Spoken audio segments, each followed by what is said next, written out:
the time we spend, and Right. the time we spend, and what you have to do, even at college level, and even my oldest son Rusty tells funny stories about high school trips he made and traveling around. I remember even in my short period of time in high school, I had some high school games, around that you had to travel pretty far and do and that kind of stuff. So every time I get feeling big for my britches about officiating, I remind myself of a story of me working a little high school. It's on the way to Gadsden, by the way. But I can't say the name of it, but it was a little old bitty school. They had just started football, and I went and worked it. And the referee had a 6-pack of beer, and he when the game was over with, we stopped. We pulled over. We were gonna get a bite to eat and have a beer, and we pulled over, and there was nothing in this town open. Right. So a Merita bread truck came by, and we flagged him down, and we got a loaf of bread and sat on the curb and drank beer and ate loaf of bread.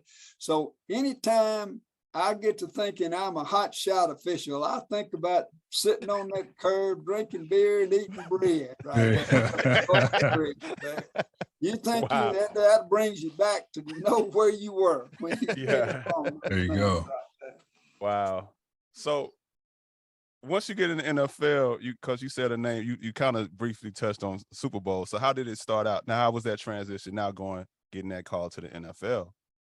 That was good, and it started off as a struggle, like most moving ups does. My first year, I was a side judge. I never worked side judge, and I'd gotten coached that I was going to probably get invited. And my friend that I mentioned earlier, Bobby Boston, had heard through the grapevine that I was going to get an invite. And he called me and he said, "You're going to probably get invited this year." I said, "Well, good." He said, "But they're going to do you at side judge." And I said, or deep wing. And I said, "I can't work deep wing. I've never worked deep wing." He said, "You tell them you can work deep wing." Okay. I said, "All right." So I did. First year I worked deep wing, struggled, but I did some good things. I will say this. I'll say I wasn't just terrible. I did some good things, but I got beat up pretty good.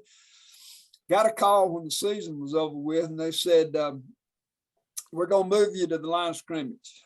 And by this time I thought I was pretty good deep guy. I was Light on your feet, huh? I'm good right there. And I said, "Well, let me ask you this.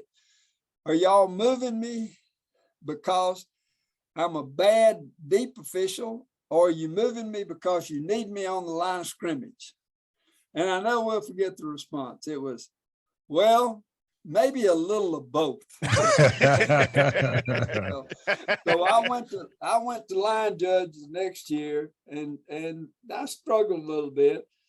The third year, I had a real good year, worked my first playoff game. My fourth year, I worked the NFC Championship, one of the best ball games I ever worked. Wow. It was San Francisco and the New York Giants. It was oh yeah, it was a big game. That's the game that's the game they broke Joe Montana's back, right? That's correct. That's Joe Montana's last game for the San Francisco 49ers, right. And it was Phil Simms' he was the quarterback for it. It was a heck of a ball game right there. And so we worked that game. And so the rumor out there was I was going to keep moving up in the NFL and that type stuff.